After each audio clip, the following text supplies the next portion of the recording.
Hey guys, this is Evan from WhalenMFG. Wanted to show our new product for the Streamlight Stinger Switchblade. It's a simple mag boot that screws onto the bottom, adding more surfaces for a magnet. These already come with a magnet, but they're not really on par. So these use two 150 pulling force magnets right inside. And I'm gonna show you how to put it on real quick. So this slides on like that.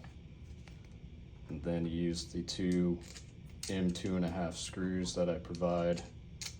Put them right in the back there. Use your hex head. Screw those on. And you just want to make it snug. You don't want to over tighten these. Once you got that, you're ready to go.